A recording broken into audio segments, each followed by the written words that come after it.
बात जम्मू कश्मीर की करेंगे। जम्मू कश्मीर के पहलगाम में बर्फबारी हो रही है। बर्फबारी से तापमान में गिरावट दर्ज की गई है और अब मैदानी राज्यों में भी सर्दी बढ़ेगी। तो देखिए, पहाड़ी इलाकों में बर्फबारी शुरू हो चुकी है, जिससे तापमान में गिरावट दर्ज की गई है। तो जाहिर सी बात है कि अगर पहाड़ी इलाकों में बारिश और बर्फबारी हो रही है तो फिर जो ठंडी हवाएं हों, मैदानी इलाकों में भी उनका जो असर है वो नजर आएगा। और अब साफ तौर पर ये कहा जा सकता है कि सर्दी का सितम ना सिर्फ पहाड़ी इलाके के लोगों को बल्कि मैदानी इलाके में जो लोग रह रहे हैं उनको भी सर्दी और सताने वाली है। यानी कि अब सर्दी और बढ़ने वाली है। पहाड़ों पर जमकर बर्फबारी इस वक्त हो रही है। तस्वीरें भी हम आपको वहां की दिखा रहे हैं और सर्दी बढ़ेगी। नवंबर क्योंकि आज खत्म हो रहा है, आप जानते हैं अब दिसंबर, जैन और फैब में जमकर सर्दी होती है, पहाड़ों पर बर्फबारी होती है। उसका सीधा सीधा असर मैदानों पर नजर आता है, मैदानी इलाकों पर नजर आता है। ये वहाँ की तस्वीरें आपको दिखा रहे हैं। आप जानते हैं जो लोग हैं मैदानी इलाकों के, काफ़ी ज़्यादा इंतज़ार करते हैं इस बर्फबारी का कि वो वहाँ पर जाएं और एक अच्छा टाइम वहाँ पर वो स्पेंड कर सके। बर्फबारी देखने के लिए लोग काफ़ी ज़्यादा इंतज़ार करते हैं और अब जब बर्फबारी शुरू हो चुकी है तो जाहिर सी बात है जो पर्यटक हैं वो भी पहाड़ों का रुख करेंगे। लेकिन हाँ, इन तस्वीरों को देखकर आप ये कह सकते हैं कि जो सफ़ेद चादर है बर्फ की वो नजर आ रही है। और वहीं भुवनेश्वर में डीजीपी सम्मेलन का आज दूसरा दिन है। प्रधानमंत्री मोदी, गृहमंत्री अमित शाह ने सम्मेलन में शिरकत की। इससे पहले गृहमंत्री अमित शाह ने 29 नवंबर को कॉन्फ्रेंस का उद्घाटन किया था, जहां उन्होंने विशिष्ट सेवा करने वाले देश के 3 सर्वश्रेष्ठ पुलिस थानों को ट्रॉफी भी दी। और इस कॉन्फ्रेंस में राष्ट्रीय सुरक्षा के महत्वपूर्ण घटकों पर विचार विमर्श भी किया जाएगा, जिसमें आतंकवाद, वामपंथी उग्रवाद, कोस्टल डिफेंस, नए आपराधिक कानून और साथ ही साथ ड्रग्स जैसे जो मुद्दे हैं वो शामिल हैं। तो लगातार अहम मुद्दों पर चर्चा हो रही है और इसी का हिस्सा बने प्रधानमंत्री मोदी और गृहमंत्री अमित शाह। आगे बढ़ते हैं भारत 24 के कार्यक्रम विकसित Bharat 2047 vision of new India 3.0 के मंच पर देश के उपराष्ट्रपति डॉक्टर जगदीप धनखड़ पहुंचे। भारत 24 के CEO and editor in chief doctor Jagdish Chandra ने उपराष्ट्रपति धनखड़ का स्वागत किया। डॉक्टर जगदीश चंद्र ने वाइस प्रेसिडेंट जगदीप धनखड़ को राजस्थान की गौरव और गरिमा बताया। मैन ऑफ प्रोडक्शन कहे जाने वाले डॉक्टर जगदीश चंद्र ने जगदीप धनखड़ को लेकर भी भविष्यवाणी की। भारत 24 और फर्स्ट इंडिया परिवार की ओर से मैं आज के समारोह के मुख्य अतिथि और माननीय उपराष्ट्रपति श्री जगदीप धनखड़ का हार्दिक स्वागत करता हूं। श्री धनखड़ देश के पहले ऐसे उपराष्ट्रपति हैं जो जाट समुदाय से हैं, ओबीसी से हैं, जो किसान के बेटे हैं, धरती पुत्र हैं, गुदड़ी के लाल हैं, इनकी आवाज़ राज्यसभा और उपराष्ट्रपति भवन की दीवारों के बाहर देश के खलिहान खेतों में करोड़ों किसान परिवारों में मान सम्मान और श्रद्धा के साथ सुनी जाती है। It's a moment of pride and motivation for all of us.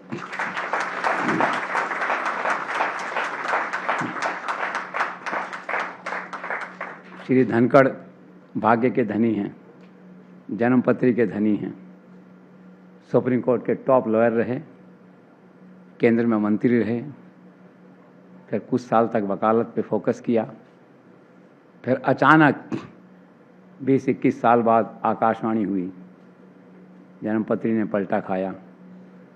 Nagpur Delhi से फ़ोन आया कि कलकत्ता जाकर गवर्नर का चुनौतीपूर्ण पद संभालना है। गए, 3 साल रहे। वहाँ की सरकार और राजभवन के बीच सारे अंतर्विरोधों के बावजूद आज भी ममता के दरबार में आपका नाम श्रद्धा और सम्मान के साथ दिया जाता है। कितनी बड़ी बात है।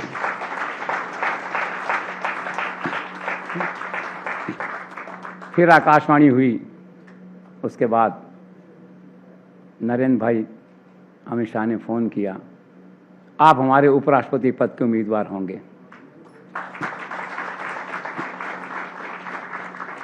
चुनाव लड़ा, 528 वोट मिले, जो 1997 के बाद से जितने भी उपराष्ट्रपति के चुनाव हुए उनमें सबसे ज़्यादा थे।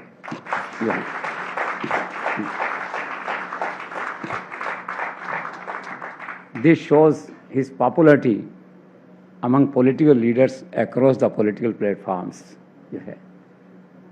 उसके बाद जो है एक बात कहना चाहूँगा कि सुखद संयोग है, क्या 2 संवैधानिक पदों पर उपराष्ट्रपति जी एवं लोकसभा स्पीकर वहाँ श्री ओम बिरला हैं।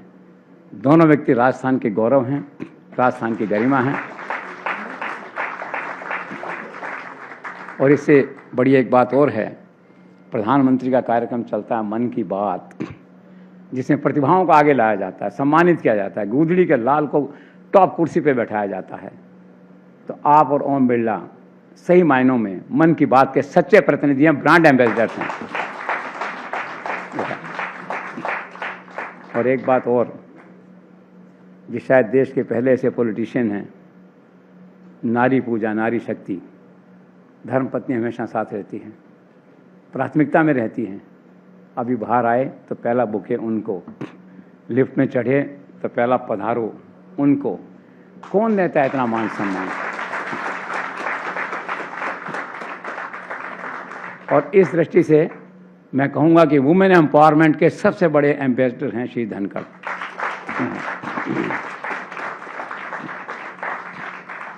मुझे मेरी एंकर्स ने कहा कि देश के महिला समाज में श्री धनखड़ का बहुत मान सम्मान, एडमायरेशन और एप्रिसिएशन इसीलिए है कि नारी को आगे बढ़ाते हैं, धर्मपत्नी को साथ रखते हैं।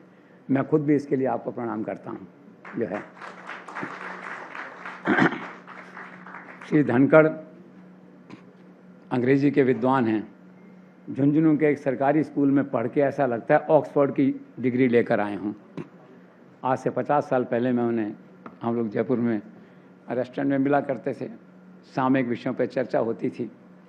विद्वता शुरू से ही इनकी, सरस्वती इनकी वाणी पे थी। ये जो अंग्रेजी में बोलते थे, मैं इस चेहरे को देखता रहता था कि सरकारी स्कूल में पढ़ा व्यक्ति इतना अंग्रेजी का एक्सपर्ट कैसे। तो मन का भाव था एक दिन ज़रूर बहुत बड़े आदमी बनेंगे, बन गए। तो यह प्रतिभा, ग्रास रूट टैलेंट है ना, शुरू से ही आप में है। और एक बात और अंतिम क्षणों में, जहाँ तक भारत 24 का सवाल है, हम विकसित भारत के ब्रांड एम्बेसडर्स हैं, हम विकसित भारत के प्रतिनिधि हैं, सिंबॉलिक हैं। पिछले 2 वर्षों में चैनल की लोकप्रियता का ये हाल है कि नरेंद्र मोदी सेंट्रिक हमने 26 करोड़ के मतदाता दर्शकों को जोड़ा। हमने इन 2 वर्षों में 60 जैसी शोज़ किए नरेंद्र मोदी सेंट्रिक। वो इतने पॉपुलर हैं देश में कि 26 करोड़ लोगों ने विकसित भारत का और सपना भारत 24 पे देखा। तो भारत 24 एंड विकसित Bharat, we are natural allies जिसे कहते हैं। तो कुल मिला के इन्हीं शब्दों के साथ मैं आपका स्वागत करता हूं और ये आशा करता हूं कि जन्मपत्री 2027 में एक बार फिर पलटा खाएगी, फिर आकाशवाणी होगी और शायद आपको ये फोन आएगा कि राष्ट्रपति पद के उम्मीदवार आप हैं हमारे। Thank you so much. चलिए आगे बढ़ते हैं। भारत 24 के मंच पर मुख्य अतिथि के रूप में देश के उपराष्ट्रपति जगदीप धनखड़ पहुंचे। उपराष्ट्रपति जगदीप धनखड़ ने भारत 24 के सीईओ और editor in chief doctor Jagdish Chandra की जमकर तारीफ की। उन्होंने डॉक्टर जगदीश चंद्र को इनोवेटिव और इमेजिनेटिव शख्सियत बताया। उन्होंने कहा कि डॉक्टर जगदीश चंद्र निर्भीकता से आइडिया लागू करते हैं। अपने जगदीश जो जगदीश हैं और मेरा बहुत लंबा परिचय है, 5 दशक से भी ज़्यादा। Doctor Jagdish Chandra innovative, imaginative and acts without fear when the idea is to be implemented. Chief Executive Officer and Editor-in-Chief, Bharat 24, Vision of India is the subject. ये पड़ाव इनका न तो अंतिम पड़ाव है और न इस क्षेत्र में पहला पड़ाव है, पर जितने पड़ाव आए हैं 2 बातें रिमार्केबल रही हैं। एग्जिट और एंट्री दोनों धमाकेदार रही है।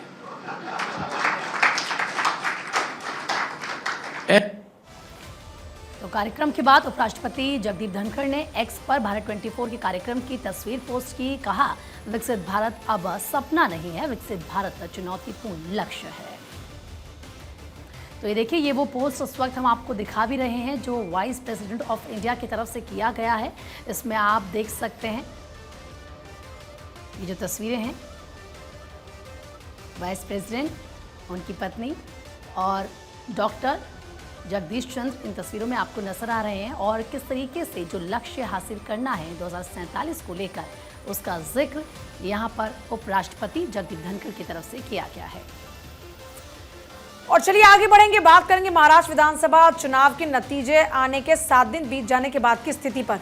भाजपा, शिवसेना, एकनाथ शिंदे और एनसीपी अजित पवार गुट यानी कि महायुति ने 288 में से 230 सीटें जीती हैं। लेकिन हैरत की बात यह कि अभी तक सीएम पद पर सस्पेंस बरकरार है। इस बीच खबर यह है कि 3 दिसंबर को बीजेपी विधायक दल की बैठक होगी और 5 दिसंबर को महाराष्ट्र में शपथ ग्रहण समारोह होगा। सूत्रों के मुताबिक शिंदे की भूमिका को लेकर अब भी पेच फंसा हुआ है। 29 नवंबर को शिंदे दिल्ली में गृहमंत्री अमित शाह से मुलाकात के बाद मुंबई लौटते हैं। सारे कार्यक्रम रद्द करते और अपने गांव सतारा निकल गए हैं।